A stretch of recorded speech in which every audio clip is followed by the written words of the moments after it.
Okay. All right, I'm going to call the Planning Commission meeting to order for Tuesday, July 1st. Daisy, can you confirm the Kansas Open Meeting Act required notice has been properly provided? Yes, I can confirm that the packet was posted and the required notice was provided. Thank you, Daisy. Roll call, please. I will call roll. Commissioner Sydow. Here. Commissioner Van Coveren. Here. Commissioner Alt. Here. Commissioner Farber. Here. Commissioner Rogers. Here. Commissioner Paget. Here. Commissioner Mike Sell. Here. And Chair Waters. Here. So we have 8 out of 8 commissioners, which constitutes a quorum, so we can proceed with business. All right. Are there any corrections to the minutes of the June 17th meeting? If none, I would entertain a motion to approve. So move. Second. It's been moved and second to approve the minutes of the June 17th meeting. All those in favor say aye. Aye. Aye. Motion carries. Thank you. All right. Gage is the Frazier's. Yeah, we'll go ahead and proceed with 3.1. Okay. Yep. I'll let you open us up. Okay. So application Z255 was filed by Gary Norris requesting a change in zoning district classification from RS residential suburban to R1 single family residential to allow a 1 acre tract to be divided into 2 building lots. The subject property is an unplatted tract of land located on the west side of North 12th Street, north of Harsh Avenue, which is addressed as 1003 North 12th Street. And I have a presentation that we will go over. So we covered that. We'll start with site context. So the site is 47,916 square feet or 1.1 acre. It is currently zoned RS residential suburban and has 1 single family residence located on it that's addressed 1003 North 12th Street. The applicant is proposing to rezone the property to R1 single family residential with the intention of putting a second single family residence. Let's see. Sorry, Dustin. Can you go back? There you go. Okay. So the surrounding land uses, to the north, you have RS residentially zoned houses. To the east, you have R1 single family homes. To the south, you have R1 and R3 residential homes. And to the west is the county, and that is zoned Salina County Ag, and Dry Creek directly abuts the subject property. And the comprehensive plan designation designates this property as urban residential. So a background for this property: in 1888, the property was identified as being set aside as part of Block 41 of the military addition to the city of Salina. Staff did some extensive research and found that no evidence of zoning or platting of the property or dedication of right-of-way for North 12th Street outside of it being designated as part of Tract 41 of the military addition. Additionally, there was no evidence of any deed for the property referencing Block 41 of the military addition. Therefore, staff determined that rezoning and or splitting of the property would require approval and recording of a final plat. So we have a rezoning application and a final plat running subsequent in today's meeting. So Gary Norris has purchased a 1 acre tract of land on the west side of North 12th Street. Mr. Norris has a prospective purchaser interested in purchasing the southern portion of the property in order to construct a new home.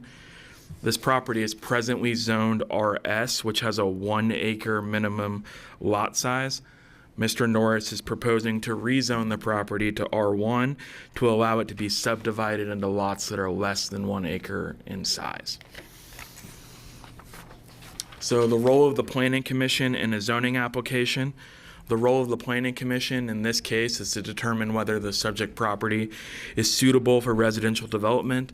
and whether the requested R1 zoning would be compatible with the zoning and uses of nearby property. And the review factors the Planning Commission must consider include the suitability of the property for development with uses permitted under existing zoning, the character of the neighborhood and the uses and zoning of nearby property, the adequacy of public facilities and services to support the proposed zoning, the conformance of the property, the proposed rezoning to the adopted comprehensive plan, and the evaluation of any other information relevant to the rezoning request. And we will walk through those together. So first, we'll start with the R1 bulk regulations.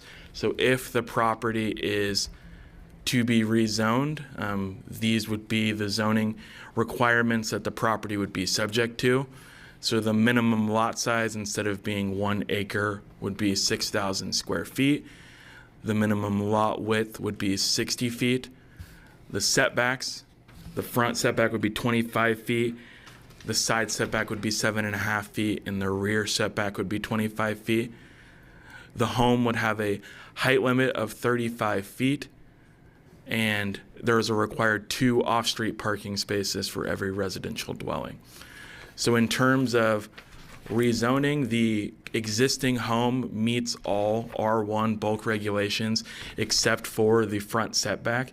The home was constructed before the 25-foot setback was adopted, so it would be a pre-existing non-conforming. It has a pre-existing non-conforming setback of 16 feet, but it meets all other bulk regulations of the R1 district. Site suitability. The property is compatible with surrounding development as it is adjacent to surrounding R1 zoning. There are public water and sewer lines available in 12th Street. The majority of the property is located outside of the 100-year floodplain. As I stated previously, this property directly abuts Dry Creek. And so you can see on the plat drawing and then on this site plan that the line that Dustin is going over is the floodplain line. So the far rear or the far west portions of the property are within the floodplain, but the majority of the property is not. The physical layout supports infill development. This is a rather large lot with the existing home located predominantly to the north. So a future lot split, and it appears that a second single-family home could be constructed on the southern portion of this lot.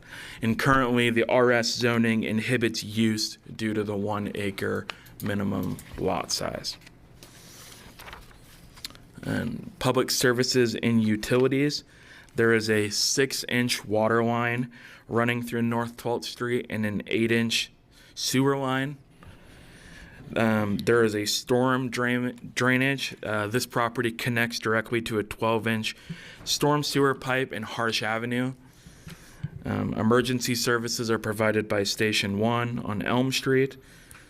Schools for this property are Oakdale, Lakewood, and Salina Central. Electricity is provided by Evergy, and this is not located in a rural water district. And then street access, North 12th Street has 80 feet of right-of-way, and these widths are existing, and no improvements are being proposed to North 12th Street. In conformance with the comprehensive plan, this area is designated urban residential. Urban residential supports single-family and multifamily housing. R1 is an identified potential zoning district for urban residential development. And the applicant's proposed use is compatible with the comprehensive plan designation. So a summary of possible findings. The location and physical attributes of this property make it suitable for residential development. The city has already extended utilities to this area. No additional public utilities would need to be provided. Rezoning of the subject property for residential development could be viewed as contiguous infill development of property that is already surrounded by the city. The subject site is adjacent to existing R1 zoning on the east and south. and a change to R1 zoning would be compatible with the existing zoning pattern along North 12th Street. And the requested zoning change and proposed residential density would be consistent with the city's comprehensive plan, which identifies the property as suitable for urban residential type development. So in terms of this application, the Planning Commission would have the following alternatives. The Planning Commission could recommend approval of the applicant's request for R1 zoning, subject to satisfactory platting of the property into individual building lots. The Planning Commission could recommend that consideration of this application be postponed to allow the applicant or staff to provide additional information or to allow revisions to be made to the proposed plat layout prior to consideration of this rezoning request. Or the Planning Commission could recommend denial of this rezoning request provided appropriate findings are made. And staff would recommend approval of the applicant's rezoning request. And with that, staff is available for any questions, and Mr. Norris is here for any questions as well. All right, thank you, Gage. Commissioners, are there any questions of staff? Are we going to grandfather in that front setback, or is he going to be required to update that to the new? So that since the house is pre-existing and predates the setback, the current house would not have to meet the 25-foot setback. What about if there's a new build that comes in? Dustin, can you touch on that? Yeah, so because we have what we call a pre-existing non-conforming structure, the existing structure could be maintained in perpetuity. Any new structures would be subject to the R1 regulations as they stand today. So any new homes would have the same setbacks as any other home or dwelling constructed in the R1 district. So I'm assuming the rest of those homes on that street have that 16-foot, and this is going to be the anomaly there if we put a new build. Now, I may be jumping ahead of myself to the new plat. I'll pull up an aerial photo here so we can talk about it.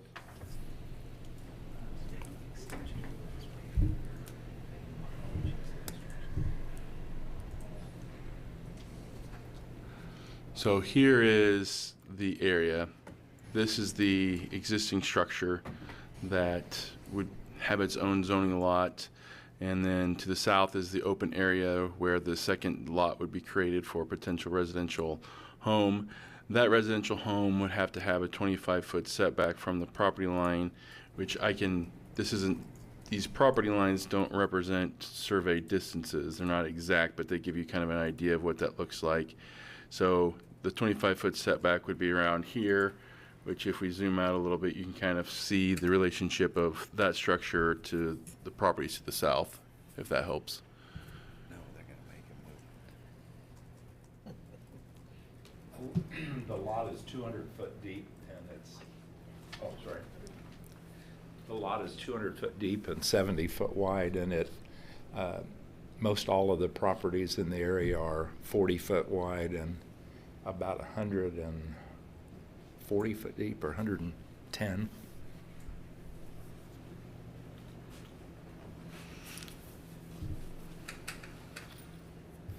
Okay, are there any other questions of staff?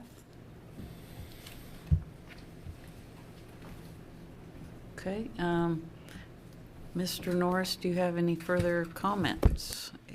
Nothing other than to say Gage covered everything thoroughly. The picture I gave you is just a drone shot of Harsh Avenue coming into those 3 red dots down at the bottom, the traffic signs. And so that's what it kind of looks like as you're sitting on 12th Street and looking at that property. If you look back over to the other side, you can see the house where it sits, and I'm surprised. I thought the setback on the house was already up to snuff, but you're saying it wasn't quite. So based on the survey that Mr. Schmidt provided, it said that the setback of the existing dwelling was 16 feet from the property line. And so you're counting the property line as the area where the right-of-way starts. That would be correct, yes. So yeah. So it's a 30-foot right-of-way and 16, so it's about 46 So, foot from the curb. Yeah, as existing, I mean, before with the right of way not being dedicated, this property would technically stop at the middle of 12th Street.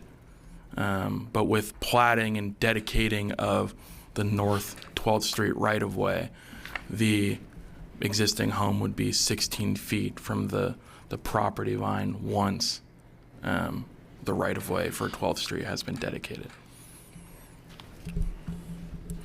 And the other thing I would just point out, it's a beautiful lot. I think it goes along with, my motivation was partially infill, partially because a 1 acre lot is not really appealing to many customers. It's a lot to mow. Yeah.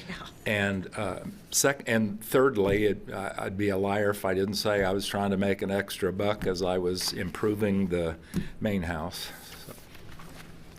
Mr. Norris, I know that Carla brought you up here, but would you introduce yourself for the record so that we can have Sure, that on Gary Norris, and my residence is 529 Pine Ridge Drive, and I'm a realtor with Millwood Realty, and I have a passion about flipping older houses, a lot in the north end. I've done quite a few, but I just have a real passion about trying to find affordable housing, and I was going to say make a few bucks. My wife would argue that I don't make that much money on a flip because I make them too nice. But anyway, that's the motivation of trying to sell to hopefully young families or families that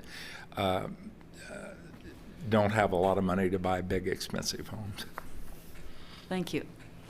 I will open it up for discussion or entertain a motion.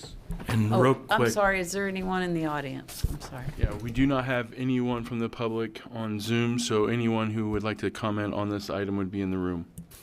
and we would note that we did receive an email from Barb Young, and you can find that at your seats, in which she said, and we'll read this. Hi, Dean. I received a notification dated June 9th for the above referenced applications. Since I own property within the 1,000 feet vicinity in Saline County, after looking over the information and driving by the vacant lots, the rezoning and planned use is appropriate for the neighborhood.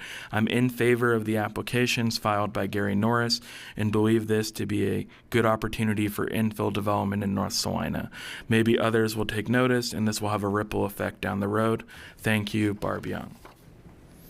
Thank you, Gage. All right, now open it up for further discussion or a motion. I would move that we approve application Z 25-5 filed by Gary Norris to change the classification from RS to R1 on the property outlined. And I would say. I'm sorry, one second. You start. It's been moved and second to approve this application. All in favor, say aye. Aye. Motion carried. Thank you. All right, we will now move into, we're going to skip 3.2. We'll move into 3.3. Oh, Mr. Norris, we have one more item for you. We have the plat real quick. It's okay. Yes, thank you. So, application P25-3/3A was also filed by. Sorry about that. Also filed by Gary Norris requesting approval of a final plat of the Logan Reserve Edition, which shows 2 residential building lots, lots 1 and 2, and the subject property is located on the west side of North 12th Street at the west end of Harsh Avenue.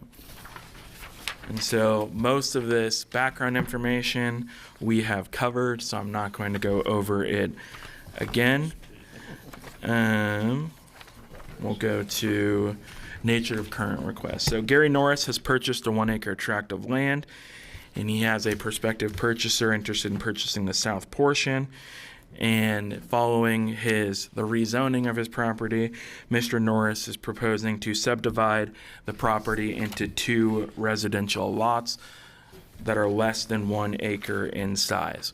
So the proposed plat creates a lot 1 for the residents at 1003 North 12th Street, which would be an irregularly shaped lot, 130 feet by 204 feet or 26,208 square feet, as well as a lot 2 to the south for construction of a future residence, which would be an irregularly shaped lot 70 feet by 203 feet, or 14,228 square feet. And all of the proposed lots would have access off of North 12th Street. So we touched on public utilities and services, but I'll briefly touch on those again. There are existing public and franchise utilities in place to serve current and future development on these proposed lots. There is a 6-inch water line, an 8-inch sanitary sewer line, and a 12-inch storm sewer line that all run adjacent to this property to provide adequate utilities. Street access, easements, and dedications. This property has street access to 12th Street to the east. 12th Street has 80 feet of right-of-way, 40 feet on either side. As previously stated, there is no record of right-of-way for North 12th being dedicated previously. 40 feet, or the west half of the existing North 12th Street right-of-way, is proposed to be dedicated as part of this plat. This property has existing above-ground utility lines that run east and west and then extend north and south within the proposed Lot 2. Dustin is pointing to them on the screen. A 10-foot utility easement is being proposed within Lot 2 to accommodate those utility lines. So in terms of dedications and easements, you have the dedication of the 12th Street right-of-way and then the 10-foot utility easement in Lot 2. In conformance with the comprehensive plan, we've already discussed this, but this area is designated urban residential, and urban residential designation supports single-family and multifamily housing, and the applicant's proposed use is compatible with the comprehensive plan designation. The existing single-family dwelling on the property is a permitted use in the R1 district. The 2 proposed lots meet the minimum dimensional requirements of the R1 district. The existing dwelling, addressed as 1003 North 12th Street, was constructed before the adoption of the front yard setback requirements and has a pre-existing non-conforming front yard setback of only 16 feet instead of the currently required 25 feet. So the main purpose of the proposed plat is to create 2 separate lots that could be sold to 2 different owners for the purpose of having a single-family home.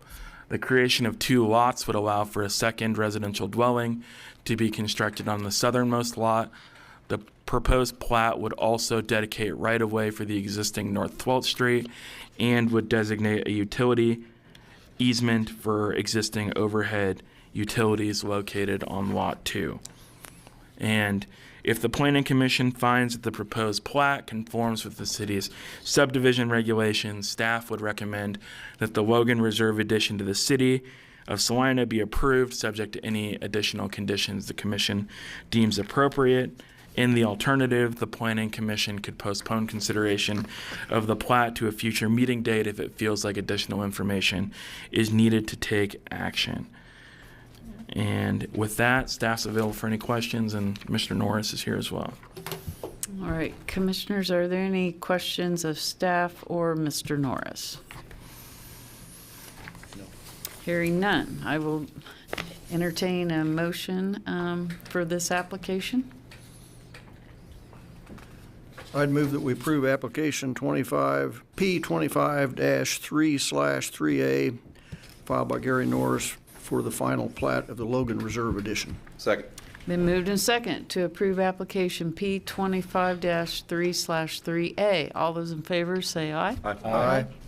Opposed? Motion carries. Thank you. All right. All right.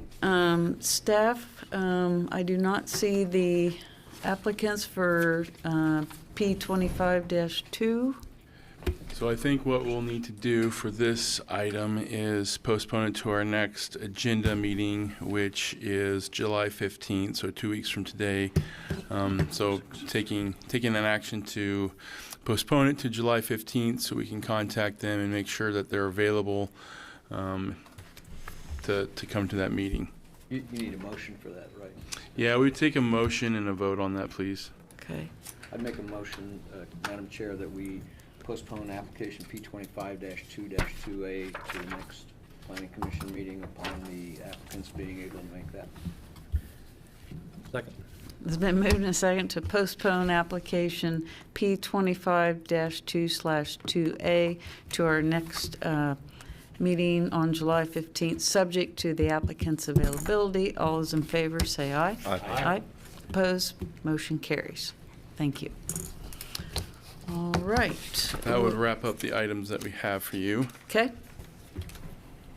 All right, is there anyone online? We do not have anyone from the public online, so anyone that would be interested in making public comment today would be in the room. Okay. Sir, would you like to state your name and address, please? Richard Albert Humphrey, 315 South Ohio. Oh, you guys are not as scary as the city council. This is great.